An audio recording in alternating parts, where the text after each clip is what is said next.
Okay, finally, we got to the part where we will install our machine with all the interesting hacking tools that we will use.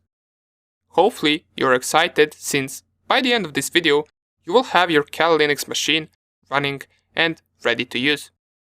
Here in our VirtualBox, in order to start the process of installation, we must first select our virtual machine and then click on this start button right here. This will start our virtual machine and it will start the process of installation of operating system. Okay, so let me enlarge this, even though the screen of the installation will stay smaller size, but that is just during the installation, so don't worry.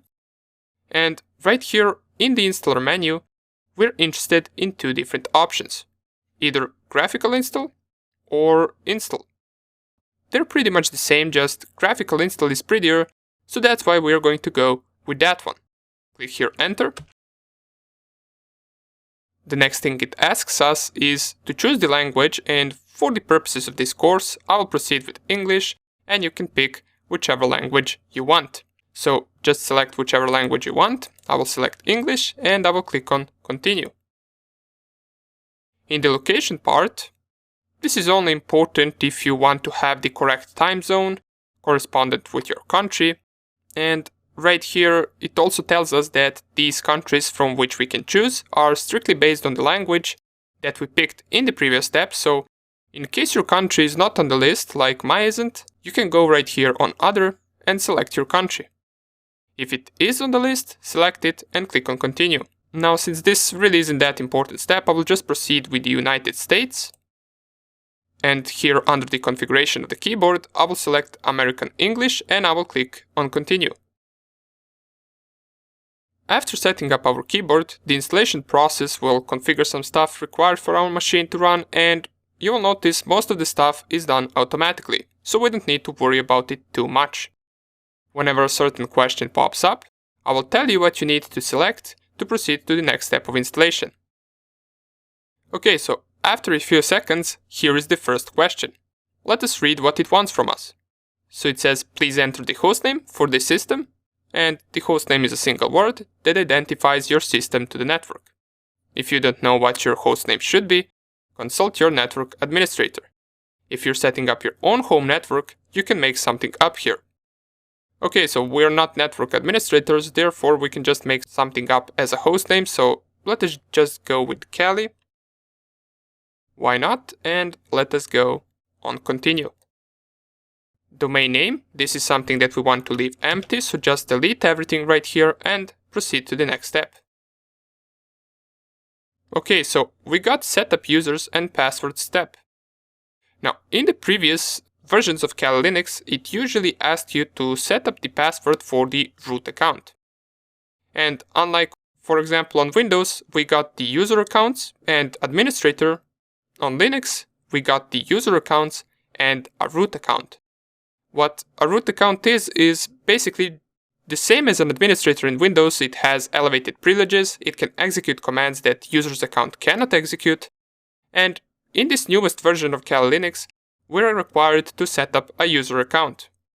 So here we got the step where we need to specify full name for the new user, and it tells us that specifying our full name would be a reasonable choice, and if it was any other course instead of a hacking course, I would also tell you to specify your name here. But I must teach you to also think like a hacker, and we hackers want to stay as low-key as possible, so specifying our real name is not an option for us here. We can just make something up instead. Let us go with Mr. Hacker. Why not? Let's click on continue, and the username we can also leave to be Mr. Hacker. There's nothing really to change here. Of course, if you want, you can specify something other than Mr. Hacker. It is completely up to you. Just make sure you remember the username, since you will need it to log into your machine after the installation. So I will leave it on Mr. Hacker and click on continue. And here is the step where we need to choose a password. Now, password is the important stuff. We must make sure we choose a strong password for any type of account we create. Let me tell you one interesting fact. A lot of black hat hackers were caught because they had a weak password. We are white hat hackers, but it is still a good practice to always choose a long and strong password. So let us do it. I will type mine right here and re-enter the password. I will type it once again. You can choose any password that you want. In case you want to make sure that you typed what you wanted to type, you can click right here, Show Password in Clear, as well as in the second step, you can also check Show Password in Clear. And after you choose your password, you can click on Continue. So here, configure the clock. You can select your time zone. I will go with Eastern. And here, after loading a few more additional components, it should ask us about disk partitioning. Here in the partitioning disk, we have a few options, and we're interested in the first one, which is guided to use entire disk. We're not really interested in encrypted hard disks or anything like that, so just select Use Entire Disk and click on Continue. Here we get a warning that all data on the disk you select will be erased. And this right here is a hard disk that we created in the previous video when I created my virtual machine. And you remember that I gave around 30 gigabytes to my virtual hard disk, so this is that one, and I will select it and click on Continue. Here it gives us some of the options as to how the disk can be partitioned. We will proceed with first option, which is all files in one partition, which is also recommended for new users. Don't worry about these other two options which mention /home, /var, /tmp. These are all just standard Linux directories, which we will see shortly after installation. So just click right here, all files in one partition, click on Continue. The final steps are finish partitioning and write changes to the disk. We want to click on Continue there as well.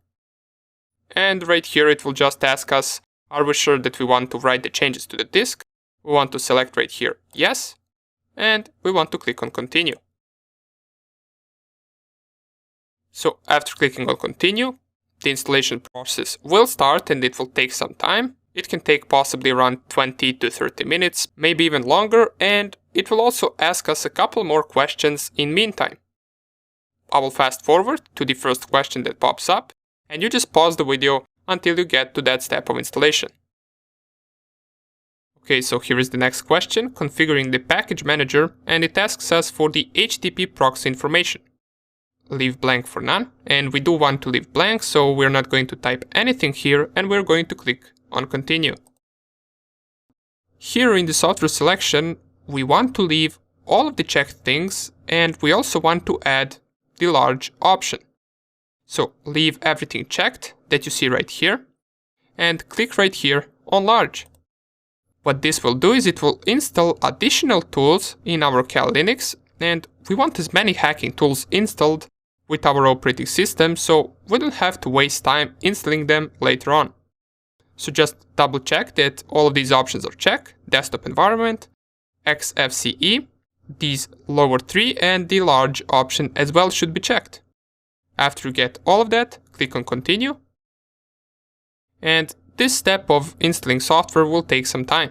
So just go grab a cup of coffee or take some snack, and I will see you in around 20 to 30 minutes. Okay, so after a long installation, here is another question.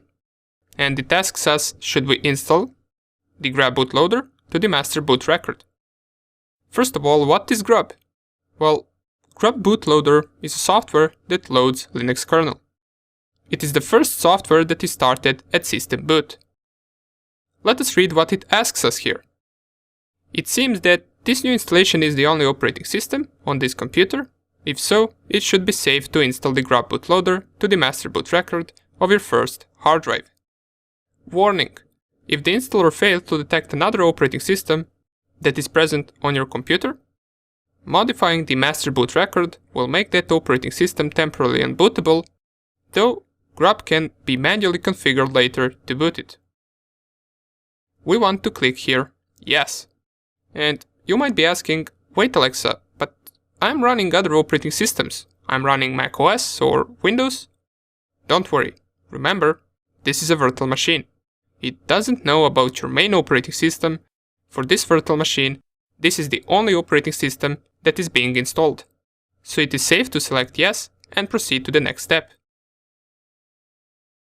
And in here, we want to select /dev/SDA and click on continue. This will proceed to finish up our installation, and it might ask us a question or two more, and then we should be ready to use our Kali Linux machine.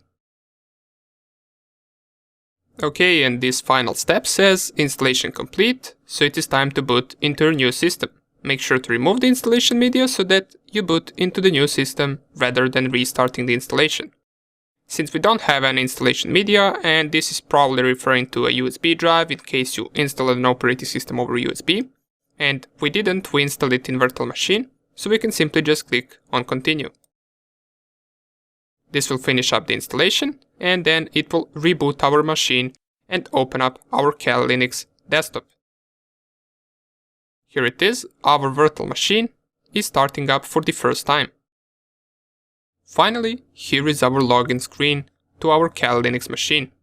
Here we want to input the username that we typed in during the installation, so in my case it is Mr. Hacker. And down here you want to input the password that you used during the installation. Then you can click on login. And here it is, our first hacking machine. Now, in case you're wondering why is it smaller screen, well, to fix that, in most cases you can simply just do this, lower the screen, and then enlarge it once again, and now it should be in full screen mode. In case this didn't work, don't worry, in the next video we're going to perform some of the checks of our virtual machine to check the internet connection, whether it is in full screen mode, and other things as well. So don't worry if your machine isn't in full screen mode, it will be after the next video.